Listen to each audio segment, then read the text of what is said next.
الحمدللہ رب العالمین والصلاة والسلام علی سید المرسلین اما بعد فاعوذ باللہ من الشیطان الرجیم بسم اللہ الرحمن الرحیم الصلاة والسلام علیک یا رسول اللہ وعلی آلک واصحابک یا حبیب اللہ الصلاة والسلام علیک یا نبی اللہ وعلی آلک واصحابک یا نور اللہ۔ آئیے نیت کر لیں کہ انشاءاللہ اول تا آخر بیان میں شرکت کروں گا، ادھر ادھر دیکھنے سے بچتے ہوئے، بات چیت کرنے سے بچتے ہوئے۔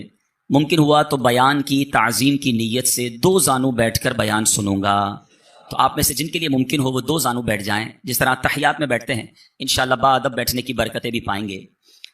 یہ بھی نیت کر لیں کہ موبائل فون کے استعمال سے بچ کر بیان سنوں گا، تو جن جن کے موبائل فون ہیں وہ سائلنٹ کر کے اس کو جیب میں رکھ لیں تاکہ توجہ آپ کی بیان کی طرف رہے۔ اور مسجد میں موبائل فون لانے کا یہ قاعدہ بھی سن لیجئے، یہ طریقہ بھی ہونا چاہیے کہ جب بھی مسجد میں آئیں اپنے موبائل فون کو سائلنٹ کر دیں۔ اور ویسے بھی موبائل فون میں میوزیکل ٹیون نہیں ہونی چاہیے، اور خدا نخواستہ مسجد میں آ کر کسی کے میوزیکل ٹیون بجتی ہے تو کتنی بے ادبی کی بات ہے۔ تو خدا را اپنے موبائل فون مسجد میں سائلنٹ رکھیں، اور مسجد کے باہر بھی موبائل فون میں کسی بھی صورت میں میوزیکل ٹیون جو ہے وہ نہ رکھی جائے۔ میٹھے اور پیارے اسلامی بھائیوں، جمعہ کا دن یہ عام دنوں کی طرح آرڈنری ڈے نہیں ہے، ہم اس کو بالکل بعض اوقات عام انداز میں گزارتے ہیں۔ جمعے کے دن کو خاص طور پر اہتمام کے ساتھ گزارنا چاہیے، اس کو یوم عید کہا گیا، یہ تمام دنوں کا سردار ہے۔ جمعے کے دن کی اتنی برکتیں ہیں کہ کوئی جمعہ کے دن انتقال کر جائے تو اس کو قبر کے منکر نکیرین کے سوال و جواب سے آسانی اور عذاب قبر سے نجات مل جاتی ہے۔ ہمارے بزرگان دین، ہمارے اسلاف جمعے کے دن ڈھونڈ ڈھونڈ کر نیکیاں کیا کرتے، مگر آج ہم نارمل طریقے سے جمعہ گزارتے ہیں۔ جمعے کے دن بھی معاذ اللہ گناہوں کا سلسلہ ہوتا ہے۔ یاد رہے، جہاں جمعہ کا دن اس قدر مبارک ہے، وہاں جمعہ کے دن اگر کوئی گناہ کیا جائے تو اس گناہ کو بھی 70 گناہ کاؤنٹ کیا جاتا ہے۔ تو کبھی بھی شب جمعہ، جمعرات کی رات، ویسے تو کبھی بھی گناہ نہیں کرنا چاہیے، مگر اسپیشلی جمعرات اور جمعے کو زیادہ احتیاط اور زیادہ نیکیاں کرنے کی عادت ڈالیں۔ یعنی اگر اعلان ہو جائے کہ ہفتے میں ایک دن ایسا ہوگا جو جتنا کمائے گا اس کو 10 گنا کر دیا جائے گا، اس دن کتنا کام کریں گے؟ ارے ایک دن میں 10 گنا ملٹی پلائی، جمعے کے دن ایک نیکی 70 نیکیوں کے برابر۔ مثال کے طور پہ آپ نے 2 دن بعد کوئی نیکی کا کام کرنا تھا، آپ نے کسی کی کوئی مدد کرنی تھی، مسجد میں کچھ رقم دینی تھی، کوئی بھی نیکی کا کام کرنا تھا، کوشش کریں وہ جمعے والے دن پہلے کر لیں تاکہ 70 گنا اس کا جو ہے وہ ثواب مل جائے۔ برسوں ہو گئے جمعہ پڑھتے ہوئے۔ مدنی چینل کے ناظرین، دل تھام لیجئے، آج ایک ایسا وظیفہ بتانے جا رہا ہوں جس سے انشاءاللہ عز و جل نبی پاک علیہ الصلوۃ والسلام کی زیارت کا شرف حاصل ہو سکتا ہے۔ جی ہاں، اور یہ وظیفہ خود ہمیں نبی پاک علیہ الصلوۃ والسلام نے ہی عطا فرمایا ہے۔ حدیث پاک کا مضمون ہے، میرے آقا علیہ الصلوۃ والسلام فرماتے ہیں کہ جو کوئی شخص جمعے کی رات یعنی جمعرات 2 رکعت نفل اس طرح پڑھے کہ سورہ فاتحہ کے بعد ہر رکعت میں 25 بار سورہ اخلاص پڑھے، اور 2 رکعت کمپلیٹ کرنے کے بعد 1000 بار صلی اللہ علی محمد النبی الامی، یہ درود پاک آپ دیکھ رہے ہوں گے اسکرین پر، یہ پڑھ لے تو انشاءاللہ اگلے جمعے سے پہلے خواب میں میری زیارت کرے گا، اور جو خواب میں میری زیارت کرے گا اللہ عز و جل اس کے گناہ معاف فرما دے گا۔ آپ سب نے یہ وظیفہ کرنا ہے، بلکہ ہو سکے ہر جمعرات یہ وظیفہ کیجئے، انشاءاللہ ہم پر بھی کرم ہو جائے گا۔ ہم دعا کرتے ہیں، اے کاش کبھی ایسا بھی ہو خواب میں میرے وہ جس کی غلامی میں وہ آقا نظر آئے۔ امام صاحب خطبہ دیتے ہیں جمعہ کا۔ اب ہم لوگ عربی تو جانتے نہیں اور نہ جاننے کی کوشش کرتے ہیں، کبھی سوچا یہ جو خطبہ دیا جاتا ہے اس میں ہمارے لیے کیا کیا میسج ہوتا ہے؟ آج انشاءاللہ جمعے کے خطبہ رضویہ کے چند مدنی پھول پیش کرتا ہوں کہ یہ بار بار آپ نے الفاظ سنے ہوں گے، کئیوں کو خطبہ یاد بھی ہو گیا ہوگا، لیکن کیا کہتے ہیں امام صاحب یہ سمجھ نہیں آتا۔ حالانکہ ہمیں اس کا ترجمہ ماشاءاللہ کتابوں میں ملتا ہے، پڑھے تو صحیح کہ کون سا میسج ہے جو گویا ہر جمعے ہمارے لیے دہرایا جاتا ہے۔ میں چند انشاءاللہ جمعے کے خطبے سے مدنی پھول پیش کرتا ہوں، اور سنیے کتنے خوبصورت الفاظ میں ہر جمعہ ہمیں کیا یاد دلایا جاتا ہے۔ جمعے کے دن اعلان ہوتا ہے، اوصیکم ونفسی بتقوی اللہ عز وجل فی السر والاعلان۔ خطبہ دینے والا کہتا ہے، وصیت کرتا ہوں تم کو اور اپنے نفس کو پرہیزگاری کی، اللہ عز وجل کے لیے تنہائی اور لوگوں کے سامنے۔ فإن التقوی سنام ذر الایمان، اس لیے کہ پرہیزگاری ایمان کی انتہائی بلندی ہے۔ ہمیں تقوی کا درس دیا جاتا ہے، لوگوں کے سامنے بھی اکیلے میں بھی اللہ سے ڈرنے کی بات کی جا رہی ہے، اور فرمایا گیا کہ پرہیزگاری ایمان کی انتہائی بلندی پر ہے۔ اور آج ہمارا کیا حال ہے؟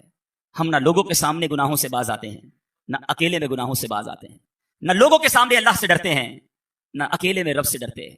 ابھی جو مذہبی حلیے والے لوگ ہوتے ہیں وہ لوگوں کے سامنے تو شرم کر لیتے ہیں کہ چلو کوئی دیکھ نہ لے، کسی کو پتہ نہ چل جائے، مگر سوچئے جب اکیلے میں ہوتے ہیں، ہماری خلوتیں ہوتی ہیں، اس وقت ہمارا حال کیا ہوتا ہے؟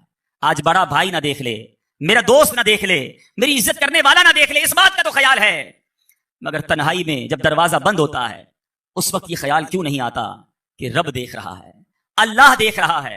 اے میرے میٹھے اور پیارے اسلامی بھائیوں, جس سے سب سے زیادہ شرم کرنی چاہیے تھی وہ دیکھ رہا ہے, اور ہم اس وقت بے شرمیاں کرتے ہیں, اس وقت گناہ کرتے ہیں. اے میرے میٹھے اور پیارے اسلامی بھائیوں, غور کیجئے, یہ کتنی بری بات ہے کہ رب دیکھ رہا ہو اور بندہ اسی کی نافرمانی کر رہا ہو. امام اہل سنت مولانا شاہ امام احمد رضا خان علی رحمت الرحمان کیا خوب فرماتے ہیں, چھپ کے لوگوں سے کیے جس کے گناہ, یعنی جس کی نافرمانی کر رہے ہو چھپ کے لوگوں سے کیے جس کے گناہ, وہ خبردار ہے کیا ہونا, وہ تو دیکھ رہا ہے. اور اگر وہی ناراض ہو گیا میرے میٹھے اسلامی بھائیوں, ہمارا کیا بنے گا؟ خدارا آج مبارک دن اور مبارک مہینہ ہے, اپنے اندر یہ احساس پیدا کیجئے کہ اللہ دیکھ رہا ہے, اور جس کا یہ احساس اجاگر ہو گیا اس کو انشاءاللہ گناہ سے بچنا بڑا آسان ہو جائے گا. ایک بار ایک شخص, کتابوں میں لکھا یہ واقعہ, اس نے ایک عورت کو گناہ کے ارادے سے پکڑا, ہاتھ میں خنجر تھا, لوگ جمع ہو گئے, لیکن وہ بدماش تھا, اس سے چھڑانے کی ہمت کسی میں نہ تھی. اس زمانے کے ایک بزرگ وہاں سے گزرے کہ دیکھا ایک بدماش نے ایک عورت کو پکڑا ہے, ہاتھ میں خنجر ہے, لوگ جمع ہیں. وہ بزرگ قریب تشریف لے گئے اور اس کے کان میں کچھ فرمایا. ان کا کچھ فرمانا تھا کہ وہ بدماش جو تھا, وہ گناہگار تھر تھر کانپنے لگا, ہاتھ سے وہ خنجر بھی گر گیا, عورت بھی چھوٹ کر چلی گئی, دھڑام سے گرا, بے ہوش ہو گیا. لوگ جمع ہو گئے, کہنے لگے تمہارا تو بڑا بڑا کر و فر تھا, تم تو بڑے جری, کسی کو جواب نہ دیتے, تم سے کوئی بات نہ کر سکتا, اتنا ڈرتے تھے لوگ تم سے, ایسا کیا ہوا کہ تم بے ہوش ہو کر گر گئے؟ وہ بدماش کہتا ہے پہلے یہ بتاؤ وہ تھے کون جنہوں نے میرے کان میں کچھ کہا؟ کہا وہ تو زمانے کے فلاں فلاں ولی تھے. کہا انہوں نے میرے کان میں آ کر صرف یہ کہا کہ جو تم اس وقت کر رہے ہو وہ اللہ دیکھ رہا ہے. اے کاش اکیلے میں گناہ کرتے وقت, برائیاں کرتے وقت, حرام کماتے وقت, ملاوٹ کرتے وقت, جھوٹ بولتے وقت, انٹرنیٹ پر یا ٹی وی پر فلمیں, ڈرامے, گانے باجے, بے حیائی کے مناظر دیکھتے وقت یہ خیال آ جائے کہ اللہ دیکھ رہا ہے. جمعہ کے دن بار بار گویا ہمیں ریمائنڈر کال دی جاتی ہے, فرمایا جاتا ہے اوصیکم ونفسی بتقوی اللہ عز وجل فی السر والاعلان, اکیلے میں ہو یا تنہائی میں یا لوگوں کے سامنے ہو, تمہیں اللہ سے ڈرنے کی وصیت کرتا ہوں. میرے میٹھے اسلامی بھائیوں, ہر جمعے یاد دلایا جا رہا ہے, دیکھو اللہ سے ڈرنا, وہ دیکھ رہا ہے. مگر جمعہ پڑھ کے جا کر پھر گناہ کرتے ہیں, جمعے کے دن بھی برائی کرتے ہیں. ایسا نہ کریں, آئیے رب کی بارگاہ میں سچی توبہ کریں. آگے ارشاد ہوتا ہے وَاذْكُرُوا اللَّهَ عِنْدَ كُلِّ شَجَرٍ وَحَجَرٍ وَاعْلَمُوا أَنَّ اللَّهَ بِمَا تَعْمَلُونَ بَصِيرٌ, اور اللہ کو یاد کرو ہر درخت اور پتھر کے نزدیک, اور جان رکھو اللہ تمہارے کام دیکھ رہا ہے. اللہ دیکھ رہا ہے, یہ اعلان ہوتا ہے. ذکر کرو رب کا پتھر اور شجر اور حجر کے پاس, یعنی جہاں سے گزرو رب کو یاد کرو. مگر ہمارا حال یہ ہے, ہم جدھر سے گزرتے ہیں وہاں رب کی نافرمانی کرتے ہیں. کتنے گواہ بناؤ گے؟ کون سی جگہ ہے جو ہمارے گناہ کی گواہ نہیں؟ ارے ہمارے بزرگ تو وہ ہوتے جدھر سے گزرتے ادھر عبادت کرتے, جس جگہ سے گزرتے مسجد دیکھتے کہتے اس میں بھی 2 رکعت نفل پڑھ لوں, مسجد میں جاتے چاہتے ہر ستون پر 2 رکعت پڑھ لوں تاکہ یہ جگہ گواہ ہو جائے. ایک بزرگ کے بارے میں آتا ہے, ایک جگہ سے گزرے, واپس آئے, پھر گزرے. لوگوں نے کہا حضور آپ ابھی تو گزر کر گئے تھے. کہا میں اس سڑک سے گزر تو گیا, مگر خیال آیا اس سڑک پہ گزرتے گزرتے اللہ کا ذکر نہ کیا تھا. میں چاہتا ہوں جس راستے سے گزروں وہ راستہ میرے ذکر اللہ کا گواہ بن جائے. سوچو, ہمارے بزرگ تو یہ چاہتے تھے, مگر ہمارا حال ایسا ہے کہ جس راستے سے گزرتے ہیں اس راستے کو گالیوں کا گواہ بنا رہے ہیں. اس راستوں کو معاذ اللہ گاڑی میں بھی جاتے ہیں تو میوزک چلاتے ہیں, سارا راستہ وہ گواہ ہو جائے کہ میں گناہ کرتے کرتے گزرا ہوں. موٹر سائیکل پہ جا رہے تو کان میں ہیڈ فون لگا کے میوزک سنیں گے. ایک ایک سڑک کو گناہ کا گواہ کر رہے ہو. ہونا تو یہ چاہیے کہ میرا سفر بھی جاری ہو, میرا ذکر بھی جاری ہو, میرے زبان پر سرکار علیہ الصلوۃ والسلام پر درود بھی جاری ہو. جدھر سے گزروں وہ جگہ میرے ذکر اللہ کی گواہ بن جائے. جمعے کے خطبے میں ایک اور بات ہمیں ڈرائی جا رہی ہے, سمجھایا جاتا ہے وَأَنَّ اللَّهَ لَيْسَ بِغَافِلٍ عَمَّا تَعْمَلُونَ, اور اللہ تعالیٰ غافل نہیں ہے اس سے جو تم عمل کرتے ہو. وہ دیکھ رہا ہے, وہ غافل نہیں. ہم غافل ہوتے ہیں, وہ رب غافل نہیں ہے. اے میرے میٹھے اور پیارے اسلامی بھائیوں, پھر آگے جا کر ہمیں نبی پاک علیہ الصلوۃ والسلام سے محبت کا درس کس پیارے انداز میں خطیب دیا کرتے ہیں. فرمایا جاتا ہے فَإِنَّ السُّنَنَ هِيَ الْأَنْوَارُ, اس لیے کہ سنتیں یہی انوار ہیں. وَزَيِّنُوا قُلُوبَكُمْ بِحُبِّ هَذَا النَّبِيِّ الْكَرِيمِ, اور مزین کرو اپنے دلوں کو اس نبی کریم کی محبت سے. اگر دلوں کو مزین کرنا ہے, دلوں کو ڈیکوریٹ کرنا ہے, سرکار دو عالم صلی اللہ تعالی علیہ وسلم کی سنتوں سے مزین کرو. پھر فرماتے ہیں فَإِنَّ الْحُبَّ هُوَ الْإِيمَانُ كُلُّهُ, غور سے سنیں کہ محبت وہی ایمان ہے. الا لا ایمان لمن لا محبت له, الا لا ایمان لمن لا محبت له, الا لا ایمان لمن لا محبت له. ہر جمعے کو 3 بار یہ اعلان سنتے ہو, کبھی اس کا معنی سمجھنے کی کوشش کی؟ یہ بتایا جا رہا ہے خبردار نہیں ہے اس کے لیے ایمان جس کے دل میں نبی پاک علیہ الصلوۃ والسلام کی محبت نہیں. ارے محبت نہیں تو ایمان ہی نہیں ہے. الا لا ایمان لمن لا محبت له, آقا کی محبت یہ ایمان کی جان ہے, ایمان کی اصل ہے. اگر نبی پاک علیہ الصلوۃ والسلام سے محبت نہیں اس کا ایمان ہی مکمل نہیں ہے. اور یہ بات فقط اس خطبے میں نہیں بلکہ بخاری شریف کی حدیث ہے. میرے آقا مدینے والے مصطفیٰ صلی اللہ تعالی علیہ وسلم فرماتے ہیں لا یؤمن احدکم حتی اکون احب الیہ من والدہ وولدہ والناس اجمعین. میرے آقا فرما رہے ہیں تم میں سے کوئی اس وقت تک کامل مومن نہیں ہو سکتا جب تک میں اس کے نزدیک اس کے والد اس کی اولاد بلکہ تمام لوگوں سے زیادہ محبوب نہ ہو جاؤں. یہ ایمان کی اصل ہے میرے پیچھے اسلامی بھائیوں. ہم بھی نعرہ لگاتے ہیں غلامی رسول میں موت بھی قبول ہے، نہ ہو جو عشق مصطفیٰ تو زندگی فضول ہے. بڑا بہترین نعرہ ہے اور یہی بات ہمیں حدیث بھی سکھا رہی ہے. زندگی فضول ہے. اگر واقعی نبی پاک علیہ الصلوۃ والسلام سے محبت نہیں مگر اپنے دل پر ہاتھ رکھ کر پوچھو کہ کیا واقعی محبت ہے یا خالی نعرہ ہی ہے. محبت ہوتی تو میں ایسا ہوتا، واقعی سچی محبت ہوتی تو میرا ایسا کردار ہوتا کہ آقا فرمائے کچھ اور میں کروں کچھ. ارے جس سے محبت ہوتی ہے اس کی ہر بات سے بھی محبت ہوتی ہے، اس کی ہر ادا سے بھی محبت ہوتی ہے. دیکھو محبت کی تو صحابہ کرام نے کی، کیسی محبت کی کہ آج سنتے ہیں تو ایمان تازہ ہو جاتا ہے. قرآن مجید فرقان حمید میں ہمیں سمجھایا جا رہا ہے کہ اگر رب عز و جل کی طرف سے برکتوں کو پانا ہے، رحمتوں کو حاصل کرنا ہے، قرآن کہتا ہے قل ان کنتم تحبون اللہ فاتبعونی یحببکم اللہ ویغفر لکم ذنوبکم واللہ غفور الرحیم. اے رسول فرما دیجئے اگر تم لوگ اللہ سے محبت کرتے ہو تو میری اتباع کرو. محبت اللہ سے کرتے ہو تو اتباع میری کرو. کیوں کیا ہوگا؟ اللہ تم کو اپنا محبوب بنا لے گا. سرکار کی اتباع کریں گے اللہ محبوب بنا لے گا اور تمہارے گناہوں کو بخش دے گا. اور اللہ بہت زیادہ بخشنے والا اور رحم فرمانے والا ہے. اے میرے پیچھے اسلامی بھائی، یہ قرآن کا بھی حکم ہے کہ پیارے آقا علیہ الصلوۃ والسلام کی اتباع کی جائے، نبی پاک کی سنتوں پر عمل کیا جائے. مگر بدقسمتی سے آج محبت کا دعویٰ تو ہم سب کرتے ہیں مگر سنتوں سے ہم سارے زندگی سے ایسا لگتا ہے کہ دور گزار رہے ہیں. ہمارے اسلاف کیسے محبت کرتے، کیسے اطاعت کرتے. سیدنا صدیق اکبر عاشق اکبر ہیں رضی اللہ تعالیٰ عنہ. آپ کی وفات کا وقت آتا ہے، ساری زندگی تو نبی پاک کی سنتوں پر عمل کیا، آخری وقت کیا عالم ہے. اپنی وفات سے چند گھنٹے پہلے ام المومنین حضرت عائشہ صدیقہ رضی اللہ تعالیٰ عنہا سے دریافت فرماتے ہیں کہ رسول اللہ صلی اللہ تعالیٰ علیہ وسلم کے کفن مبارک میں کتنے کپڑے تھے اور آپ کی وفات کس دن ہوئی تھی. دیکھو سنت پر عمل کا جذبہ کیسا ہے. انتقال کے وقت پوچھا جا رہا ہے کہ کفن میں میرے آقا کے کتنے کپڑے تھے، وفات کس دن ہوئی.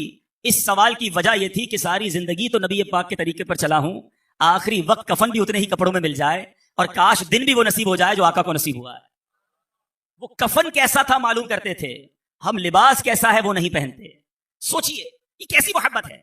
الا لا ایمان لمن لا محبت اللہ. اس کے لیے ایمان نہیں، کامل ایمان والا وہ نہیں جس کے دل میں نبی پاک علیہ الصلوۃ والسلام کی محبت نہیں. اے میرے بیچ اور پیارے اسلامی بھائیوں، محبت فقط زبانی نعروں کا نام نہیں. ہمارے کردار میں عشق رسول جھلکنا چاہیے، ہماری عادتوں میں نبی پاک علیہ الصلوۃ والسلام کا انداز جھلکنا چاہیے. ہمارے اسلاف تو ان سنتوں پر بھی عمل کرتے جس کا حکم نہیں ہوتا تھا مگر وہ چاہتے سرکار دو عالم صلی اللہ تعالی علیہ وسلم کی ہر ادا کو ادا کیا جائے. ایک مرتبہ حضرت ابو ہریرہ رضی اللہ تعالیٰ عنہ کا گزر ایک ایسی جماعت سے ہوا کہ اس کے سامنے کھانے کے لیے ایک بھنی ہوئی مسلم بکری رکھی ہوئی تھی. لوگوں نے آپ کو کھانے کے لیے بلایا، حضور آئیے آپ بھی ہمارے ساتھ کھائیے. حضرت ابو ہریرہ کیا کہتے ہیں، نبی پاک علیہ الصلوۃ والسلام جب دنیا سے تشریف لے گئے میرے آقا نے زندگی بھر کبھی جو کی روٹی بھی پیٹ بھر کر نہ کھائی. میں بھلا ان لذیذ اور پرتکلف کھانوں سے کیسے اپنے دل کو بہلا سکتا. نبی پاک علیہ الصلوۃ والسلام کی ایسی یاد تھی ان کے دلوں میں. اے میرے پیچھے اسلامی بھائیوں، اور آج ہمارا کیا حال ہے. منقول ہے حضرت عباس رضی اللہ تعالیٰ عنہ کا مکان مسجد نبوی سے ملا ہوا تھا اور اس مکان پر پرنالا تھا اور بارش کی وجہ سے آنے والے نمازیوں کے اوپر وہ پانی گرتا تھا. امیر المومنین حضرت عمر رضی اللہ تعالیٰ عنہ نے اس پرنالے کو اکھاڑ دیا تاکہ نمازیوں کو تکلیف نہ ہو. اب انہوں نے اپنے طور پہ یہ کام کیا. حضرت عباس آئے، آ کر عرض کرتے ہیں خدا کی قسم اس پرنالے کو رسول پاک صلی اللہ تعالی علیہ وسلم نے میری گردن پر سوار ہو کر لگایا تھا. آقا نے اپنے ہاتھوں سے لگایا تھا، حالانکہ امیر المومنین ہیں. امیر المومنین حضرت عمر فاروق رضی اللہ تعالیٰ عنہ جب پتہ چلا کہ یہ پرنالہ آقا نے لگایا تھا، حضرت امیر المومنین رضی اللہ تعالیٰ عنہ کہتے ہیں اے عباس مجھے معلوم نہ تھا، اب میں آپ کو حکم دیتا ہوں آپ میری گردن پر سوار ہو کر اس پرنالے کو واپس لگا دیجئے. جو چیز آقا نے کی میں کیسے اس کو ختم کر دوں. اس قدر محبت. مگر آج جو کام نبی پاک علیہ الصلوۃ والسلام نے ہمیں بتائے ہم نے وہ ختم کرنا شروع کر دیے. سرکار دو عالم صلی اللہ تعالی علیہ وسلم فرمائے نماز پڑھو میری آنکھوں کی ٹھنڈک ہے. آج جمعے کی نماز میں مسجد فل ہے، آج ہی عصر کی نماز میں کیا ہو جائے گا؟ کیا جمعے کے بعد آنے والی عصر فرض نہیں؟ کیا آج فجر کی نماز جو تھی وہ ہم پر فرض نہیں؟ نمازی بھی ہوتا ہے، بڑا ہنستے ہنستے کہتا ہے جناب کیا کروں 4 نمازیں پڑھتا ہوں، فجر میں آنکھ نہیں کھلتی. اس سے پوچھیں کہ جس دن تمہاری صبح 7 بجے ٹرین ہوتی ہے اس دن کیسے 5 بجے تمہاری آنکھ کھل جاتی ہے؟ جس دن صبح 6 بجے بس میں جانا ہوتا ہے اس دن گھر والوں کو بھی کہہ کر سوتے ہو، الارم بھی رکھتے ہو، جس کو صبح نوکری پر 7 بجے پہنچنا ہوتا ہے، پتا ہے لیٹ ہو گیا تو لیٹ منٹ لگ جائے گی، پیسے کٹ جائیں گے، وہ اپنی نوکری پر پہنچ جاتا ہے. تو جواب آئے گا نوکری کی اہمیت ہے، فلائٹ کی اہمیت ہے، ٹرین اور بس پر جانے کی اہمیت ہے، ہمارے نزدیک نماز کی اہمیت نہیں ہے. ایسا نہ کریں میرے میٹھے اسلامی بھائیوں، آج نیت کریں آج کے بعد ہماری کوئی نماز قضا نہیں ہوگی. زور سے نعرہ لگائیں، آج کے بعد ہماری کوئی نماز قضا نہیں ہوگی. اسی طرح میرے میٹھے اسلامی بھائیوں، سرکار دو عالم صلی اللہ علیہ وسلم جس چیز کو بنا کر دے، ہمارے صحابہ پھر اس کی طرف منہ موڑ کر نہیں دیکھتے تھے. ایک بار حضرت عبداللہ بن عباس رضی اللہ تعالیٰ عنہ سے روایت، رسول اللہ صلی اللہ علیہ وسلم نے ایک شخص کو دیکھا تو سونے کی انگوٹھی پہنے ہوئے. نبی پاک علیہ السلام نے اس کے ہاتھ سے وہ انگوٹھی نکالی اور پھینک دی اور فرمایا تم میں سے کوئی چاہتا ہے کہ آگ کے انگارے کو اپنے ہاتھ میں ڈالے؟ حضور اکرم صلی اللہ علیہ وسلم تشریف لے گئے. دوسرے لوگوں نے کہا کہ اپنی انگوٹھی تو اٹھا لو، اس کو اٹھا کر بیچ دینا، کوئی نفع حاصل کر لینا، پہننا مت. وہ عاشق رسول کیا کہتا ہے، خدا کی قسم جب رسول اللہ صلی اللہ علیہ وسلم نے اس انگوٹھی کو پھینک دیا ہے، میں اب اس انگوٹھی کو کبھی نہیں اٹھا سکتا. اسے چھوڑ کر وہیں چلا گیا. یہ تھا نبی پاک علیہ السلام سے محبت کا انداز. اے میرے بیچے اسلامی بھائیوں، اب یہاں شرعی مسئلہ بھی سمجھ لیجئے کہ مرد یہ زیورات نہیں پہن سکتا. پتہ نہیں کہاں سے طریقہ آ گیا ہے. پہلے عورتوں کا سنا تھا بالیاں پہننا، اب مردوں نے بھی بالیاں پہننا شروع کر دی. بالیاں صرف کانوں میں نہیں، پتہ نہیں کدھر کدھر پہننا شروع کر دی ہیں. توبہ توبہ توبہ. اے میرے بیچے اسلامی بھائیوں، کیا ہو گیا ہمیں؟ آج 2 ہاتھ ہیں، کڑے زیادہ ہیں، 10 انگلیاں ہیں، انگوٹھیاں زیادہ ہیں، گلا ایک ہے، چینیں زیادہ ہیں. ارے مرد کے لیے تمام زیورات یہ ناجائز اور حرام اور جہنم میں لے جانے والا کام ہے. مرد فقط ایک انگوٹھی پہن سکتا ہے، وہ بھی چاندی کی ہو، اور وہ چاندی کا وزن بھی 4.5 ماشا سے کم ہو، اور اس کے اندر ایک نگینہ، ایک پتھر بھی ہو. بغیر پتھر والی بھی انگوٹھی نہیں پہن سکتے، یا 4.5 ماشا سے زیادہ وزن والی انگوٹھی بھی نہیں پہن سکتے، اور وہ بھی فقط چاندی کی ہو اور کسی دھات کی نہ ہو. لیکن اتنے زیورات پہننے کی عادت بن گئی. لوگ کہتے ہیں مدینے سے چھلا لایا ہوں، مدینے سے کڑا لایا ہوں. ارے مدینے والے نے جو فرمایا اس پر عمل کیجئے. تو بہرحال میرے میٹھے اور پیارے اسلامی بھائیوں، بات چل رہی ہے سنت رسول کی، محبت رسول کی. خدارا اپنے سراپے کو دیکھ لیجئے کہ کیا سرکار کا عاشق ایسا ہوتا ہے، اس کا چہرہ ایسا ہوتا ہے، اس کا لباس ایسا ہوتا ہے، اس کا کھانا پینا ایسا ہوتا ہے. ہم جمعے کے خطبے میں بار بار یہ اعلان سنتے ہیں، الا لا ایمان لمن لا محبت لا. اے میرے میٹھے اسلامی بھائیوں، جب آپ گھر جائیے گا، جو میرے مدری چینل کے ناظرین ہیں ان سے بھی میں یہ بات عرض کروں گا، ذرا آئینے کے سامنے کھڑے ہو جائیے گا اور اپنے آپ سے ایک سوال کیجئے گا. اور وہ سوال یہ ہے کہ میں کہاں سے نبی پاک علیہ الصلوۃ والسلام کا غلام دکھتا ہوں؟ آقا کا عاشق کہلاتا تو ہوں، کہتا تو ہوں اپنے آپ کو. ذرا اوپر سے شروع کیجئے گا. بال نبی پاک کے طریقے والے ہیں یا آقا کے دشمنوں کے طریقے والے ہیں؟ پھر چہرہ سنت کے مطابق ہے یا معاذ اللہ نبی پاک علیہ الصلوۃ والسلام کے دشمنوں والا چہرہ ہے؟ چہرے پر داڑھی ہے کہ نہیں؟ سرکار دو عالم صلی اللہ علیہ وسلم کا فرمان ہے جس کا مفہوم ہے داڑیاں بڑھاؤ، مونچھیں پست کرو اور میرے دشمنوں جیسا چہرہ نہ بناؤ. یہ کیسا عاشق ہے؟ سرکار کا عاشق بھی کیا داڑھی مڈاتا ہے؟ کیوں عشق کا چہرے سے اظہار نہیں ہوتا؟ پھر ذرا لباس دیکھیے گا اپنا. اگر سنتوں والا ہے تو ٹھیک ہے، اور اگر نہیں انگریزوں والا اور بے پردگی والا لباس ہے، پھر اپنے آپ سے پوچھئے گا کہ میں کہاں سے مسلمان ہوں. پھر ذرا تھوڑی دیر گفتگو کرتے وقت نوٹ کیجئے گا کہ ہماری گفتگو کے اندر الفاظ کون سے ہیں. کیا السلام علیکم ورحمۃ اللہ وبرکاتہ کی عادت ہے؟ وعلیکم السلام ورحمۃ اللہ وبرکاتہ کی عادت ہے؟ سبحان اللہ، ماشاء اللہ، انشاء اللہ، یہ ہماری زبان پر ہے یا فلمی ڈائلاگ ہیں، گانے باجے ہیں، بے حیائی کی باتیں ہیں؟ ارے کھانا کھانے بیٹھتے ہیں کسی کے ساتھ تو سمجھ نہیں آتا کہ مسلمان کے ساتھ کھا رہے ہیں یا کسی غیر مسلم کے ساتھ کھانا کھا رہے ہیں. الٹے ہاتھ سے سارے معاملات ہو رہے ہیں اور جناب انداز ہی دوسرا ہے. میں آپ سب سے ایک بات کہنا چاہتا ہوں، خدارا غلامی رسول کا دعویٰ کرنے والوں اپنی اسکیننگ کرو کہ میں واقعی غلام رسول ہوں. ارے غلام رسول وہ ہوتا ہے کہ جس کو دور سے دیکھیں تو پتا چل جائے کس کا غلام ہے. شاعر لکھتا ہے نا، فنا اتنا تو ہو جاؤں میں تیری ذات عالی میں، جو مجھ کو دیکھ لے اس کو تیرا دیدار ہو جائے. ہمیں دور سے دیکھ کر پتا چل جائے کہ نبی پاک علیہ الصلوۃ والسلام کا عاشق اور امتی جا رہا ہے. محبت کیجئے، اپنے آقا سے ٹوٹ کر محبت کیجئے، مگر ان کے طریقے پر عمل بھی کیجئے. نبی پاک علیہ الصلوۃ والسلام کا غلام جھوٹا نہیں ہوتا، آقا کا غلام دھوکہ دینے والا نہیں ہوتا، نبی پاک علیہ الصلوۃ والسلام کا سچا عاشق حرام کمانے والا نہیں ہوتا. ارے کیسے وہ سود کا کاروبار کرے گا جب آقا علیہ الصلوۃ والسلام فرمائیں کہ سود کے 70 درجے ہیں اور اس کا سب سے کمتر درجہ یہ ہے، حدیث پاک کا خلاصہ ہے اس کا سب سے کمتر درجہ یہ ہے کہ بندہ اپنی ماں کے ساتھ بدکاری کرے. کہ نبی پاک کا غلام سود کا کاروبار کرے گا؟ ارے سود کا کام کرنے والے کو اللہ سے جنگ کرنے والا کہا گیا. چھوڑ دو یہ کاروبار، نہ کرو کاروبار میں ملاوٹ، نہ بولو جھوٹ، نہ کماؤ حرام. یہ سرکار کی غلامی نہیں، یہ بربادی کی طرف جا رہے ہیں. یہ جمعے کا خطبہ زبردست میسج ہے ہمارے لیے. الا لا ایمان لمن لا محبت لا. ارے نہیں ہے اس کا ایمان کامل جس کے دل میں نبی پاک علیہ الصلوۃ والسلام سے محبت نہیں ہے. محبت کیجئے. وہ دل بیکار ہے جس دل میں عشق رسول نہیں ہے، وہ دل بیکار ہے جس دل میں محبت رسول نہیں ہے. اے میرے میٹھے اور پیارے اسلامی بھائیوں، اس کے بعد جمعے کے خطبے میں ہمیں اور آگے جا کر سمجھایا جا رہا ہے البر لا یبلا والذنب لا ینسا والدیان لا یموت اعمل ما شئت کما تدین تدان. اس کا ترجمہ اگر سمجھ آ جائے نا، یہ ڈرا دینے کے لیے کافی ہے. فرمایا جا رہا ہے البر لا یبلا، نیکی پرانی نہ ہوگی، والذنب لا ینسا، اور گناہ بھلایا نہ جائے گا، والدیان لا یموت، اور جس نے فیصلہ کرنا ہے، جس نے بدلہ دینا ہے، وہ مرتا نہیں، اسے موت نہیں آتی. اعمل ما شئت کما تدین تدان، کہا گیا کر لے جو کچھ کرنا ہے، بدلہ دیا جائے گا. کر لے جو کرنا ہے، آخر موت ہے، ایک دن مرنا ہے، آخر موت ہے. یہ اتنی زبردست حدیث ہے. فرمایا البر لا یبلا، نیکی پرانی نہیں ہوتی، نیکیاں کرتے جاؤ، جمع کراتے جاؤ، وہ رب نیکوکاروں کا اجر ضائع نہیں کرتا. والذنب لا ینسا، گناہ کر کے ہم بھول جاتے ہیں، مگر یہ گناہ بھلایا نہیں گیا، کہیں نوٹ ہو گیا. ہم بڑے عجیب لوگ ہیں، ہم نے اتنے گناہ کیے ہمیں یاد ہی نہیں ہیں. نیکیاں ساری یاد رکھی ہوئی ہیں. ہمارے اسلاف نیکیاں بھول جاتے، گناہ یاد رکھتے. آج ہمیں یہ بھی یاد ہے کہ 15 سال پہلے مدینے گیا تھا، 10 سال پہلے میں نے مسجد کو پیسے دیے تھے، 5 سال پہلے فلاں غریب کی شادی کروائی تھی. کسی کے ساتھ 10-15 منٹ بیٹھو، اپنی 15 سال کی نیکیاں گنوا دیتا ہے. اس سے پوچھے جناب کل جھوٹ بولا تھا یاد ہے؟ 15 سال پرانی نیکی یاد رکھ کے گنوائی جا رہے ہو. کل جھوٹ بولا تھا، آج صبح تم سے بدنگاہی ہو گئی تھی یاد ہے؟ تھوڑی دیر پہلے آپ نے غیبت کی تھی وہ یاد ہے؟